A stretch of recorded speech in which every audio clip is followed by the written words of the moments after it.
Welcome to another edition of DesignSpark Ask the Expert. Today we're going to be talking about motion control, applications, products and solutions. Today I have STMicroelectronics joining us. STMicroelectronics are a semiconductors manufacturer who operate across many industries and different businesses.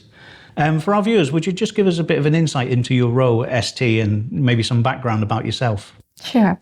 So first I would like to thank you, Greg, and the REST team for giving me this opportunity to meet and share about STMicroelectronics technology. I am Rachela Pozzi, Marketing and Communication Manager for the analog subgroup of ST based in Milan. I would like to cover how ST technology is enabling the evolution of industrial systems, making them more sustainable and serving people. ST has been investing in these fields since many years. Well, it was when I began my journey with the company. At that time, I was a young graduate in physical chemistry, specializing on material science. I was working in the R&D labs of ST in the epitaxy department, and it was all about atoms and growing thin layers of perfect crystal silicon, properly adopting BCD technology. I could not imagine at that time that we sold more than 40 billion devices with this technology today. Fantastic. Then I moved to the quality department and later to the marketing, where I've been covering mainly analog for industrial applications such as motor control, power and energy, factory automation, and industrial connectivity. Great. And what really intrigues me about the electronics suppliers into industrial applications is that you guys are really leading the way in sort of like the evolution of technology, but also the applications that technology is being attributed to. So for example, recently, we've been talking around a lot of things like Industry 4.0, and a lot of the products that you guys bring onto the market help the end users to develop their products. So the actual, physical application doesn't really start with the end product. It starts with the products that you guys manufacture. And that's pretty evident in terms of connectivity, data, Industry 4.0. But there's more coming on the horizon, isn't there? Like Industry 5.0. Can you tell us a little bit more about the journey that you guys will be taking towards Industry 5.0? Yes, Greg. Well, we had Industry 4.0 made possible by the explosion of connected devices that could sense, process, and act. But how does this serve people? Well, the answers comes with Industry 5.0, where we go beyond the mere production efficiency. And it is built around the three core elements as stated by a document from the EU dated 2021. The first is a human-centric approach in industry, where the human needs at the heart of the production process. Second, for industry to respect the planet, this needs to be sustainable, reducing the energy consumption and greenhouse gas emission. The third element is resilience. We are going towards higher degrees of adaptability, flexibility, and so resilience in times of crisis within industries. After the experience with COVID-19, we are working for more resilient value chains and manufacturing. Okay, that's really interesting to understand. The whole thing around Industry 4.0 was about the connectivity, the data, the performance, the throughput, and actually really kind of making strides towards making industry perform a lot better. But what you're saying now with Industry 5.0 is that we are looking more at this from a human-centric approach, sustainability, and then obviously resilience. So could you just take us a little bit more through each of those areas and what they mean? Well, the impact is huge, whether we are talking about factory automation or smart cities and domes, and even if it comes into the medical field. In factories, we can leverage predictive maintenance or enhance the diffusion and robots and cobots to preserve humans from repetitive tasks and also to reduce the exposure of injury for health. When it comes to the medical field, we can think, for instance, about always-on patient monitoring from the remote of the comfort of their homes. Yeah. I guess, obviously with the way things are moving, that approach to how we actually use technology and develop technology is really important. So like you were saying there with remote monitoring, for example, that really is a shift in the application of that technology. So from an ST perspective, what is it that you guys are doing in terms of developing new technology and new products and solutions? What more can you tell me? We can say that the three core elements of Industry 5.0 are directly linked to three technology challenges. The first is about to increase energy efficiency and power density to improve sustainability. Ever since electronic era began, users have pushed for smaller, lighter, yet more powerful devices, especially in portable. We can say more power in less space. However, this makes it tougher to dissipate the heat generated by the power losses. The second challenge is about increasing the adoption of digital power control to improve flexibility, adaptability, and thus resilience. And this is coming also in traditionally analog domains, increasing the computational power to support AI algorithms. The third challenge about human centricity is all about safety. Safety for people, safety for equipment, and safety is also for industrial processes. That brings me on to my next question about materials used within the industry. So can we focus on, say, SiC and GaN as new materials which are really being used a lot more in particularly power applications? So what is it that they have above traditional silicon in this environment? Let's call it more power under one roof. Here we come into the field of new semiconductor material like silicon carbide and gallium nitride.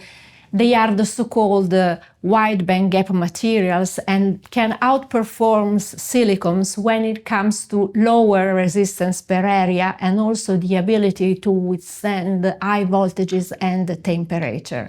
Today, wide bandgap materials are already changing some paradigms. Discrete silicon carbide elements are already a reality in high voltage industrial and automotive application, whereas GaN power transistors are the ideal solution for power conversion and are expected to rise also in motor control application.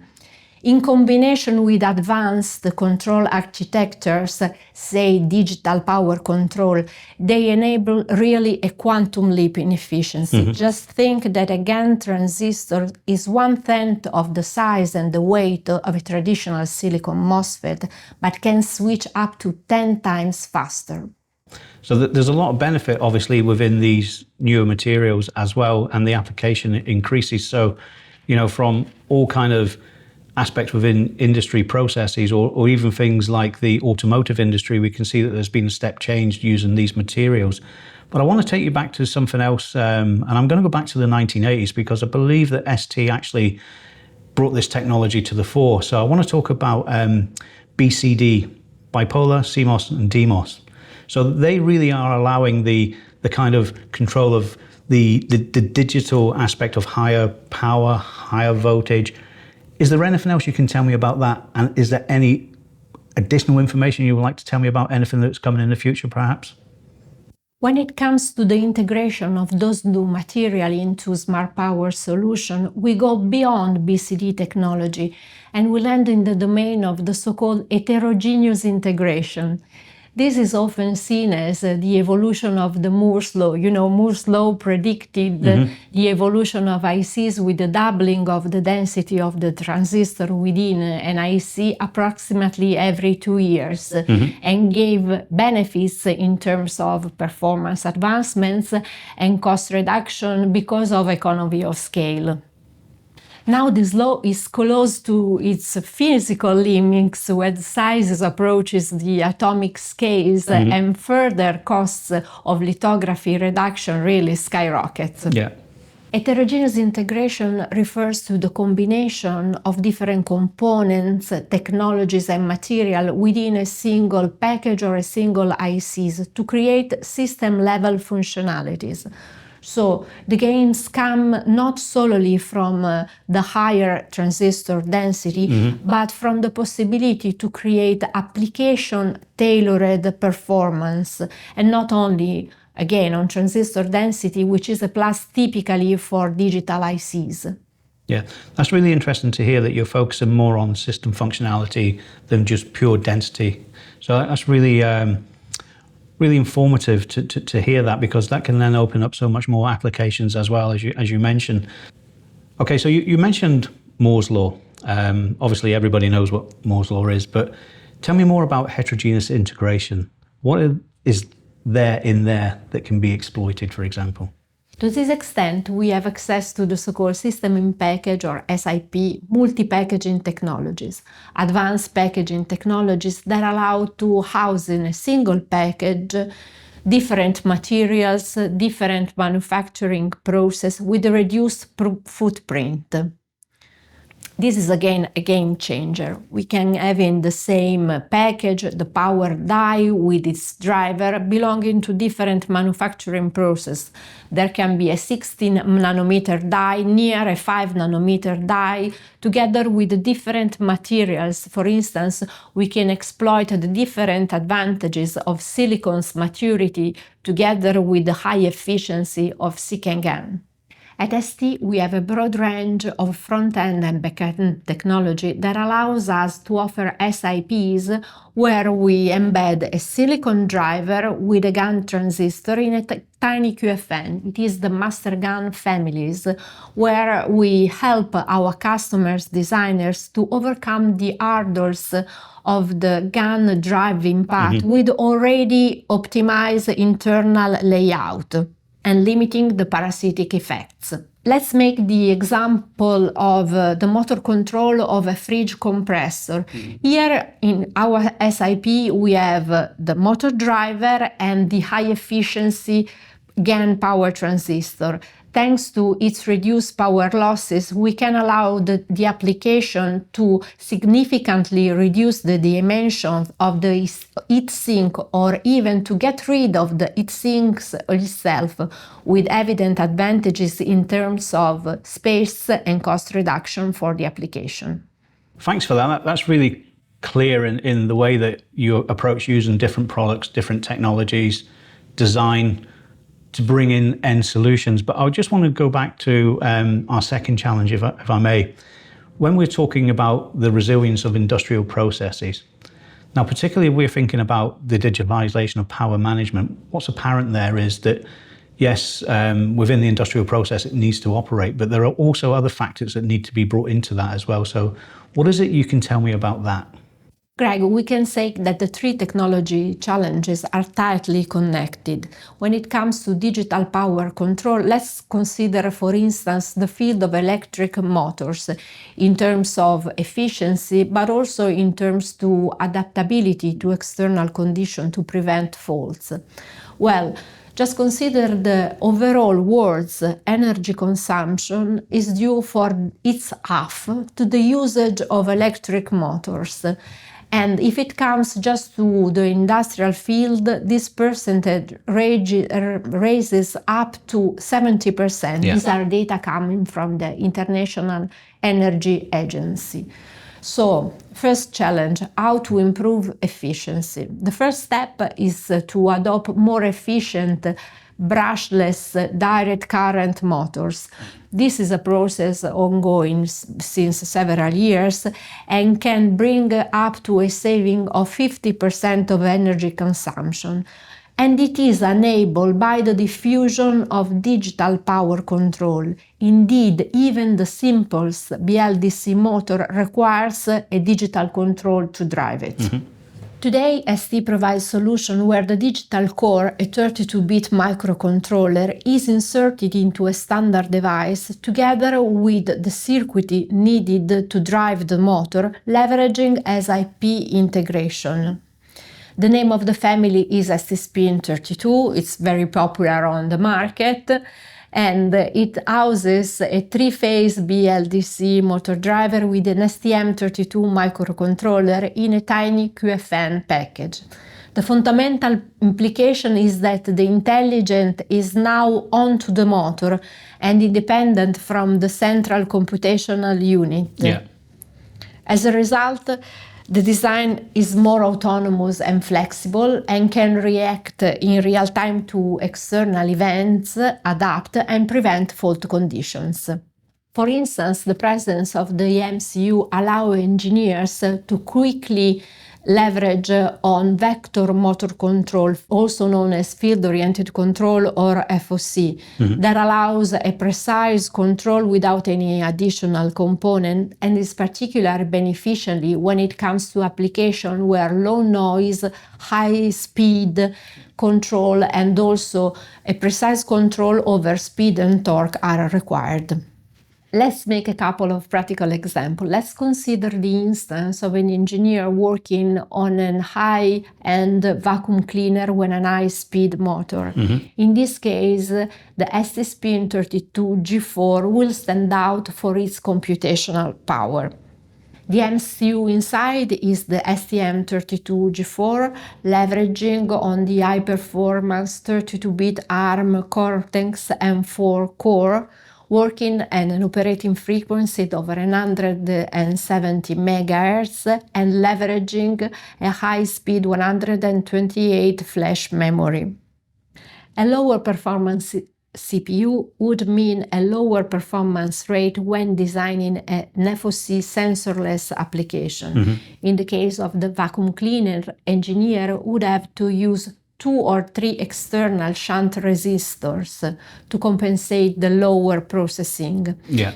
In the instance of the STSPIN32G4, just one shunt resistor is required, with tangible benefits in terms of components and space savings. Another example is the instance of high-end washing machine, where the use of the FOC can help reduce the vibration during the spin cycle due to the imbalance of the load, till the threshold of reducing significantly the damping masses made of concrete to balance and prevent the washing machine to move during the spin cycle. The integrated nature of digital motor control is one of the best examples on how to reduce the components with up to a 65% space saving if compared to discrete solution. Basically, it allows to put the intelligence onto the motor and have reduce the components applications such as e-bikes, vacuum cleaners, power tools, washing machines. There's a lot to take on board within the description of the digitalization or power management of motor control. Obviously within industry, yes, you mentioned about the energy use and motors pertaining to 70% of the energy used within all industry. And even, by cutting that using your technology, you are making a heavy saving, both in terms of energy use, but then also adding to the sustainability benefit. But then you start to talk about the actual application of the products themselves, adding to the resilience of the product. So, for example, when you were talking about the consumer goods, like the high-end Hoovers, the high-end washing machines, it's not always obvious that when a motor within a washing machine is on the spin cycle, we hear the vibration. We can be sitting in another room, we hear the vibration, and we know that product's shaking. The more it shakes, the less reliable it becomes. But obviously with the application of your technology, you were talking about removing the dampers, those concrete blocks that you find in the back of washing machines, and limiting their use through technology and then delivering much more performance at the end product. It's not only a case of you're reducing the components within inside the application and making them more resilient and more reliable, but also that cost of ownership is a transfer, because the equipment is going to last so much longer, is going to be using less energy and is much more efficient, right? You got the point. Raquel, you mentioned earlier then about the intelligence being more towards the motor, but I want to focus on another type of intelligence, AI intelligence. So we do hear this in conversations about technology all of the time, particularly when it comes to how AI will then shape the future, how it will lead to more process how it will actually benefit the actual application of technology. But in terms of AI, what is it in this domain that AI can shape? Let's say that AI can further optimize motor control by adapting in real time to external conditions and preventive maintenance needs. Recently, our team released a reference design about the motor control of smart actuators featuring STSPIN32G4 that can be connected to a multi-sensor board, the ST Winbox, so that engineers can quickly run a high-speed data logger. Leveraging to the MCU, they can collect data from the sensor, process those data, and using the AI algorithm, give feedback to the motor to adapt its operating conditions. This allows engineers to rapidly create a high-speed data logger, gathering data from the sensor, and thanks to a software and GUI, transfer it to the MCU where data are processed thanks to AI algorithms, and they give feedback and diagnostics to the motor. They can adapt in real time to new conditions. We can say that AI enhances motor control and helps performing predictive maintenance. Let me make an example about latest generation air purifiers. In this instance, the requirement is to run at low RPM, let's say below 500 RPMs. This is needed basically to perform silent operation. Think about the usage overnight, but this needs to be run without any compromise on the control function of the airflow. Well, latest generation STSPIN32 motor drivers featuring advanced field-oriented control allow meeting those requirements. What I find really interesting from what you're saying there is that particularly if we take the motor control example for predictive maintenance, by placing the intelligence at the edge and acting within real time, you can actually build in improvement efficiency within the system so it's self-perpetuating, but also, for the engineer who can later look at that data, they can look at the effective condition monitoring for that motor, because we all know in industry that the one point of failure which costs much more money than anything else is when the motor actually goes down. So if you can imagine on a conveyor system where you've got your goods gone out the door, it's not just the price of the products on the conveyor system, it's the price of letting customers down, it's the price of delivery, it's the price of actually recreating those deliveries out to your customer who's waiting on your product, but also the cost of time to actually fix the product as well. So by utilizing reactive data at point of use, that is really fantastic to hear that. Now, it's interesting you're talking about the ST32 spin. It's a very successful product for us as well. But then also when you were talking about the airflow within buildings, that's very important in terms of things like the health of the building, the health of the persons who are operating in that building, and to make sure that that's fully controlled as well. So this brings us back to kind of the things around where you were talking about with Industry 4.5, making the human-centric to the experience, and that really does kind of emphasize it in that answer that you've given to me. Raquel, we talked about robustness and reliance being really important to industrial applications. I want to talk about the third challenge that we have around sustainability, but we can't really talk about sustainability without talking about safety. And within industrial applications, that is obviously paramount importance. I just wonder what you can, tell me a little bit more about the world of safety when we're talking about this. Industrial safety is defined by international standards by IEC. In particular, functional safety defines how a system is conceived for reducing the risks of injury to people, even in failure condition. In particular, a functional safety features differs from the normal protection because it is designed following methods that allow to make the residual risks predictable. let's say it is required to fail in a safe way.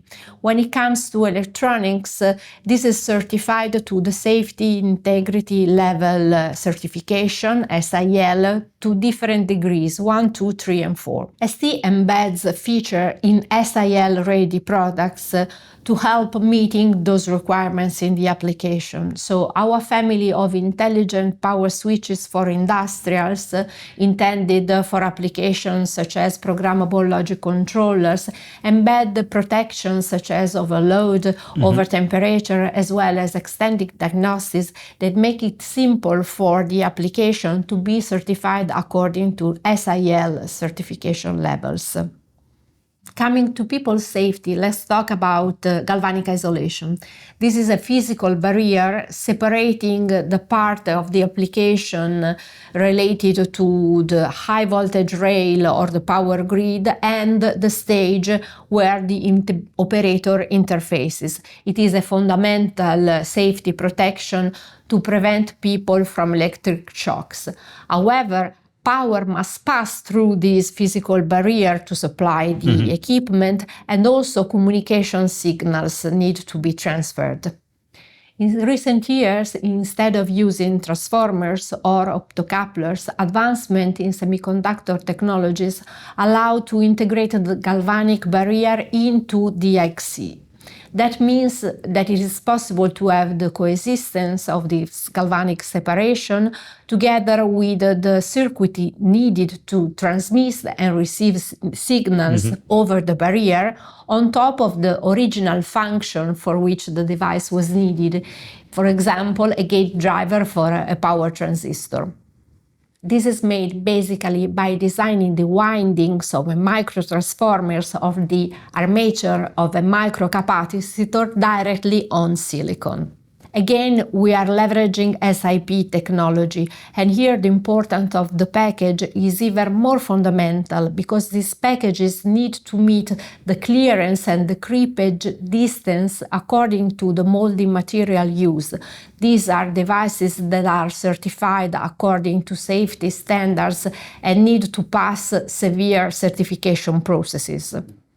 Devices of this type reach isolation levels up to tens of kilovolts with excellent reliability, but also offer low communication latencies and very high immunity to disturbances typical of the very noisy industrial environments, with communication latencies that can reach up to several megabits per second. As a complete family of isolated gate drivers named STGAP intended for any kind of transistors from silicon MOSFET to IGBTs to silicon carbide and GaN power transistor. It counts a complete portfolio and addresses industrial applications such as inverters for motor control and robotics, just to name a few. Moreover, galvanic isolation is essential in electric cars, where the traction inverter, which is basically a pack of 6 high-power transistors, either IGBTs or silicon carbide, need a galvanic isolated drivers. And here ST is worldwide leader in providing galvanic drivers for the power inverters of electric cars.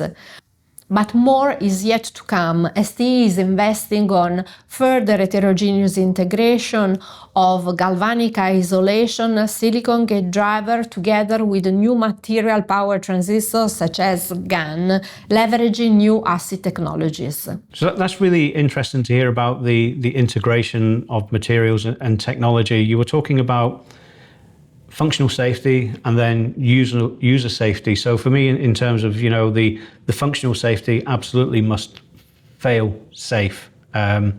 It's a requirement. There's if something's going to fail, it has to fail in a safe manner, particularly within the industry, not just for user safety in general, but also for the infrastructure safety as well. Then you were talking about pure user safety, and you were talking about galvanic isolation. You mentioned creepage and clearance.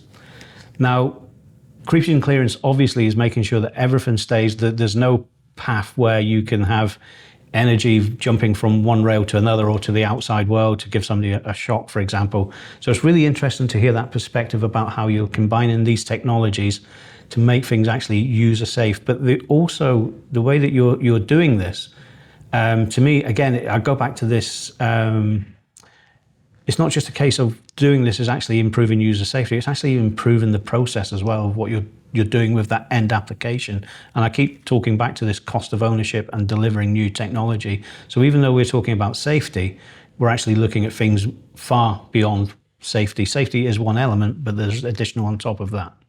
Absolutely. So. Yeah. So just to recap, we talked about the three elements of Industry 5.0, human-centric, sustainability, and resilience. Now, it's clear to me that ST's approach is to use technology and solutions, but actually you're delivering the advancements in that technology in all that you do, if we think back to the examples we used in this conversation. So I just want to know, ST have a solid base of which you have built on, but is there anything more coming in the future that you would like to perhaps share with us? Well, Greg, we started this conversation talking about my experience in ST R&D labs and the arrangement of atoms to grow a BCD crystal component. Then we covered how the technology evolved till changing paradigms, till the threshold of Industry 5.0. I think that opportunities are huge and challenges must be addressed. The role of semiconductor, as you mentioned, and is a cornerstone in this evolution, and ST will continue investing on it. So there will be more to come, and I think we'll enjoy taking part to it. Fantastic. Raquel, I really enjoyed our conversation today, and I hope we can have you on DesignSpark again real soon. So thanks for your time. Thank you. Thanks for the insight. And also, if you could join us on the next edition of DesignSpark Ask the Expert, thanks a lot.